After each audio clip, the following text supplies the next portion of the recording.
Yeah, I'm Dr. Joaquin Casanova with the Northwest Sustainable Agroecosystems Research Unit with the USDA here in Pullman, and I'm going to share some of my work mapping wheat performance across the region and taking into account nitrogen use efficiency as well as yield and protein targets. So typically, when nitrogen prescriptions are made for fertilizer, it's based on yield and yield alone. And most of the extension guides kind of focus on hitting a certain yield target and applying a certain nitrogen rate to achieve that. But it doesn't really take into account things like, market grades for protein for different wheat classes.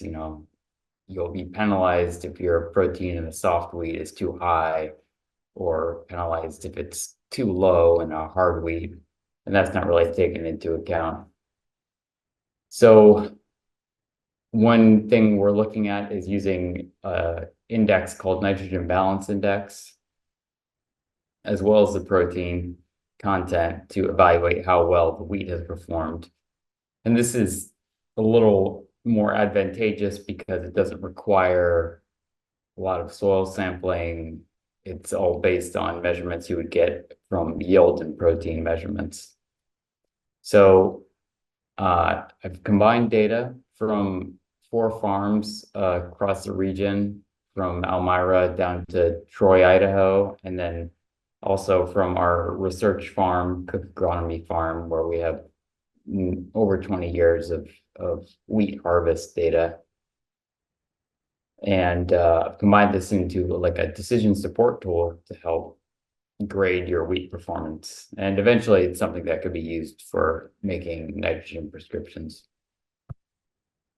So there's different ways of thinking about nitrogen efficiency. There's nitrogen use efficiency, is what you often hear is just how much grain yield per nitrogen supply, which includes the nitrogen already in the soil and any nitrogen that you apply through fertilizer. Then nitrogen uptake efficiency, how much nitrogen is in the plant per unit supply, and nitrogen utilization efficiency, how much yield given the nitrogen in the plant. These all involve knowing how much nitrogen is available in the soil, which may not be possible at a really high level of detail over a large field. So using nitrogen balance index, just the amount of nitrogen in the grain, which you can get from the grain protein, and the amount of nitrogen you've applied through fertilizer. It's a very simple index. It relates to the other ones. And so that's what I use in this tool. And so what the idea is, you'd like to be able to get the maximum possible yield while still hitting your protein targets, not getting excessive protein in grades where that's penalized, like soft wheats. And you don't want to waste any applied nitrogen. So what level is acceptable? What level of nitrogen balance index is like a good target is kind of hard to say. And so in this talk, I've gone with the method of just looking at historically for a given field, what can you expect? Like, what's the average amount of efficiency? And this way you can see how you're performing relative to, the past history. So I've combined these different metrics into a classification tool. So instead of thinking just in terms of the numbers like protein and fertilizer, grain yield, you've assigned the wheat a certain class numbered 1 through 6. And each class gives you an idea about how it's performed, how it could be doing better in more of like a qualitative way. So for instance, class 1, that's where you'd like to be. The protein is where you want it. And it's highly efficient with nitrogen. Class 2 is you're getting your protein target, but it could be more efficient. Class 3 and 4 are like 1 and 2, except that the protein is too low. And class 5 and 6 that you would see in something like a soft wheat where the protein was too high and it's either highly efficient or highly inefficient. So I'll just demonstrate some of this with some data from the Cook agronomy farm. So we look here, at Cook, we have a history of point data. So we're not using like a yield and protein monitor. So I have measurements of yield and protein and fertilizer at different points in the field. So that's why we have these kind of points in the plots. But overall, you look at the field, you can see there's this area in the middle on the right-hand side where the applied fertilizer is low. So we have a low rate fertilizer zone. And on the left-hand side, I've got a plot of the grain yield, and can kind of see some broader trends around the edge on this western portion of the field. We've got low yield, and we've got some very poor soils over there. On the eastern half, on the north-facing slopes, we'll see some higher yields, but it's kind of difficult to interpret. Then if I look at grain protein content on the right and nitrogen balance index on the left, we can see a couple key features. So where we applied less nitrogen, the grain protein content is lower. You can see that in this central area. And on the left-hand plot, you can see that the nitrogen balance index is higher. So it's more efficient in that central area where we applied less nitrogen.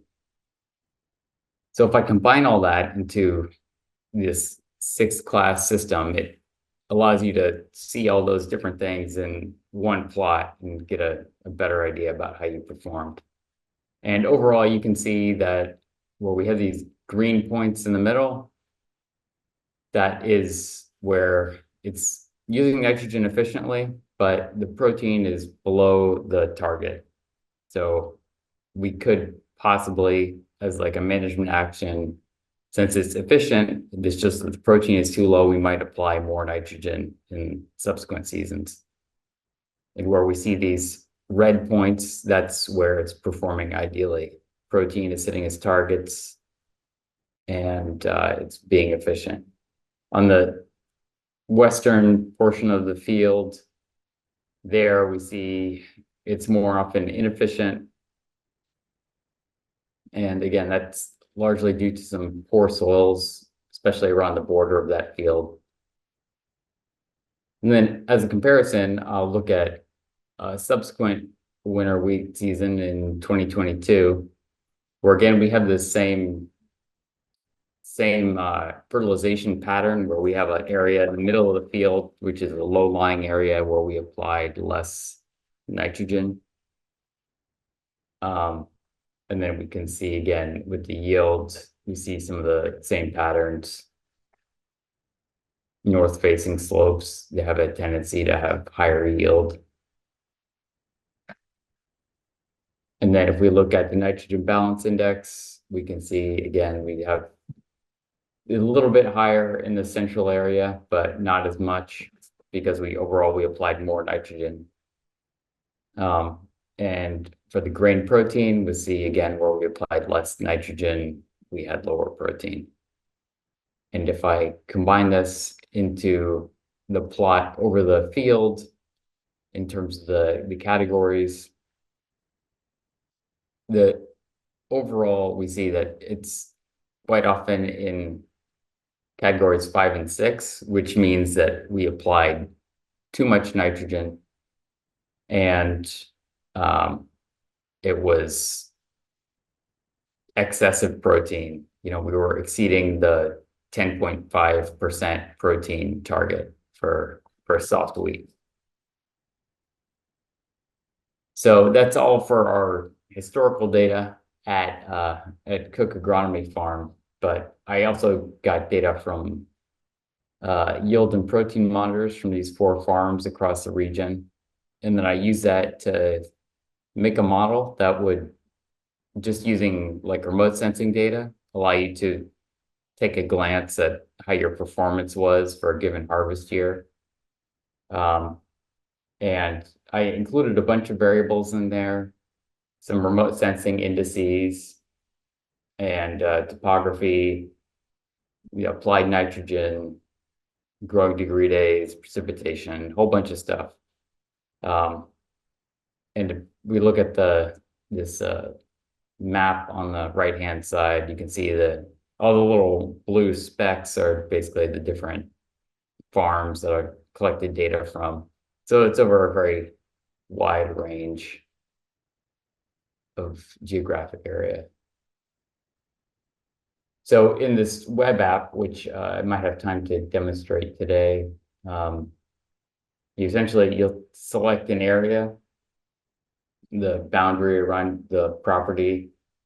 You enter in how much nitrogen you applied in the fall and how much in the spring, planting date, harvest date, what cultivar class, and that will generate a map for you of these performance categories across the field.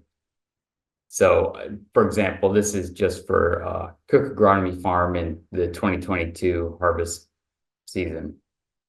And it's correctly identifying that a lot of the field was in that category 6. So excessive protein, low efficiency. So that would, as like a management action I would make, seeing this would be, I could probably apply less nitrogen. You might want to start incorporating some cover crops. There's ways you can make the nitrogen you do apply more efficient, like stabilizers or applying it at a different depth.